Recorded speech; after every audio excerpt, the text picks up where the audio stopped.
tim PR, tim crisis management, tolong dong push ke media, ya kita lagi nggak baik-baik aja gitu. Tapi gue sebagai CEO, gue berani speak up gitu loh. Jadi gue selalu respect banget orang yang nggak cuma kasih liatin bagusnya doang, tapi berani ngasih liatin jeleknya juga. Mayoritas orang tuh underestimate what they can achieve in 10 years, tapi overestimate apa yang mereka bisa achieve dalam 1 tahun. Jadi simpel lagi nih, kalau orang disuruh kasih target 10 tahun mau ngapain, mereka selalu underestimate, oh pengen segini. 10 tahun itu horizon yang panjang banget. Tapi kalau ngomong 1 tahun, orang tuh overestimate. Kayak oke 1 tahun, gue harus 2 kali lipat gitu.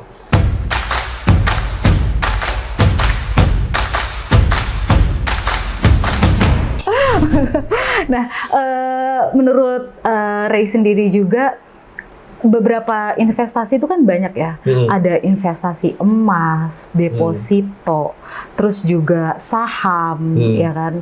Nah, menurut Korea Mencin, kira-kira apa sih investasi apa nih yang cocok untuk orang yang ingin memulai berbisnis? Ataupun pembisnis yang juga ingin berinvestasi?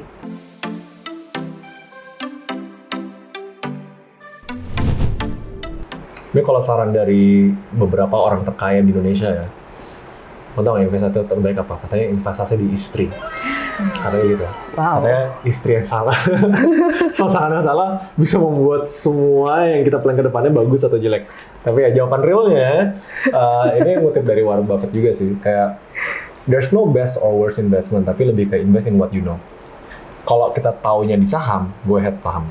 Kalau kita taunya di deposito, go ahead deposito. Taunya di emas, ya kita taruhnya di emas gitu. Jadi ujung-ujungnya, kalau kita mau masuk ke sesuatu, ini dari awal podcast kan kita temanya tentang embracing uncertainty. Yeah. Masuk ke sebuah ketidakpastian, solusi dari ketidakpastian adalah pengetahuan. So, investasi yang terbaik, yang kita pertama paham, kita tahu itu sesuai dengan profil risiko kita, gue nggak bisa bilang ada investasi yang superior dibanding yang lain gitu. Balik lagi ke cocok-cocokan kita. Cici sepupu gue, itu di rumahnya bener-bener ada kayak batangan emas banyak gitu. Tapi ada yang nggak suka emas gitu, ada yang sukanya kripto. Dia naiknya cepet banget, tapi turunnya juga cepet banget, bikin deg-degan, gue nggak suka gitu. Jadi kayak balik lagi harus lihat situasi masing-masing sih. Tapi untuk pebisnis, sarannya, jadi kan investing ada 2, active investing sama passive investing. Aktif itu sesuatu yang kita pantengin terus. Pasif itu yang kita beli, tinggalin. Yang emang asetnya tuh secara tahun-tahun terakhir punya track record untuk, ya intinya selalu naik gitu, jarang turun. Contohnya ya either fixed income atau obligasi atau emas. Jadi kalau untuk berbisnis, saran pribadi adalah masukin ke yang passive income gitu. Oke. Nah kalau Korea Mencin sendiri investasinya apa nih? Oh sekarang udah mulai unik investasinya.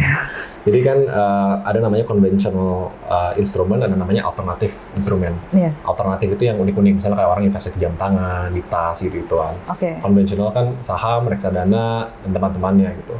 Nah kalau gua sekarang lebih banyak yang alternatif, bahkan masuk ke private equity. Misalnya ada bisnis nih, punya omset sekian, ya udah gue beli deh bisnisnya 4M gitu. Gue bagusin, ada bayar lagi orang mau beli bisnisnya 12M. Itu sebenarnya salah satu contoh investment juga.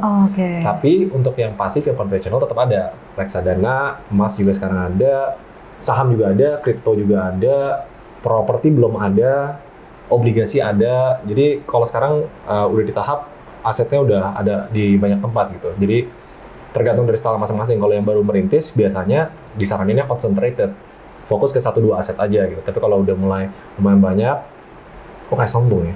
Kalau udah mulai lumayan ada, baru kayak then diversifying is a good idea gitu. Oke.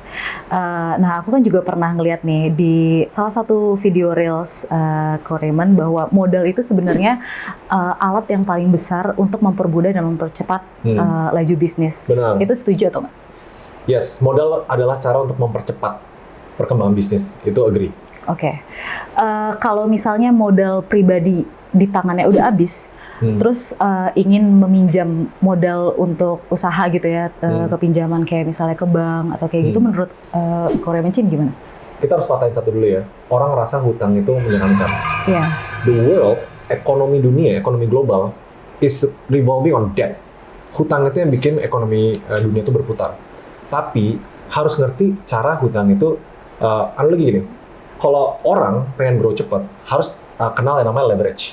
Leverage itu ada time leverage, ada capital leverage, ada kayak network leverage gitu. Apa hal-hal punya orang lain yang bisa ngebantu kita untuk mempercepat apapun yang kita mau lakuin. Itu leverage. Capital leverage salah satunya, itu tuh kebanyakan orang tuh takut kayak untuk ngambil sesuatu yang eksternal untuk mempercepat apa yang kita punya, karena again, invest in what you know. Karena kurang dipelajari. Pas orang dengar kayak hutang, kayak udah nggak deh, mau avoid gitu. Coba cek sekarang juga perusahaan publik, karena publik kan nggak mendiakses kan, mana yang nggak punya hutang. Hampir semuanya itu pasti punya hutang.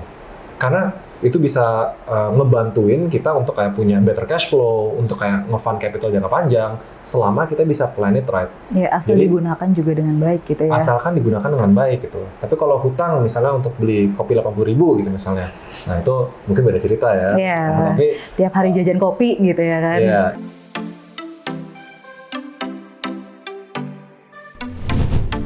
Including misalnya ada investor masuk, kalau bukan hutang ada, jadi kan funding itu ada 3 ya, equity financing, debt financing, sama satu lagi ya bootstrapping gitu misalnya.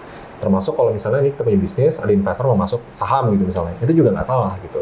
Balik lagi, setiap instrumen ada plus minusnya, tapi biasanya entrepreneur yang udah lebih tahu bisnis mau dikemanain, mereka jauh lebih embrace, lebih berani ambil external funding. Karena mereka tahu this is not a bad thing, selama kita tahu gimana cara pakai. Sama kayak analoginya kayak pisau lah.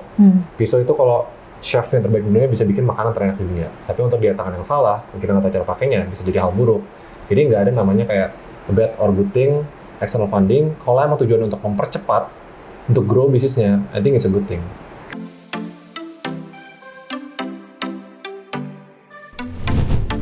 Oke. Kalau misalnya dari circle-nya Corey sendiri, atau mungkin Corey-nya juga, ada nggak sih success story dari beberapa temennya Corey yang misalnya dia punya pinjaman di bank gitu ya untuk modal usaha, ada nggak sih? Partner gua itu salah satu orang yang nge-structure salah satu brand fashion terbesar di Indonesia. Nggak boleh sebut ya, nggak boleh sebut brandnya ya, tapi kira-kira brand fashion. Buat kasih perspektif kayak gini. Ini brand fashion, dia butuh barangnya tuh cepat banget habis gitu. Tapi kan kalau misalnya brand dari bootstrapping, dari uang pribadi, terus berharap dia muter gitu loh. Tapi misalnya anggap 1 bulan profitnya 100 juta gitu. Tapi demand-nya gede banget nih, butuh inventory yang nilainya 1 miliar. Kalau dia cuma muter dari duit dia sendiri, loss opportunity-nya berapa banyak? Berapa banyak orang yang di periode itu mau beli tapi nggak bisa karena stoknya nggak ada. Jadi waktu itu dia nerima loan, inventory financing, bahkan sampai puluhan miliar per bulan untuk stok barang. Akhirnya sekarang valuasi dia bisa puluhan juta dolar. Karena dia, kalau dia nggak pakai capital leverage, dia nggak ngambil uang luar, nggak mungkin dia bisa ambil opportunity itu.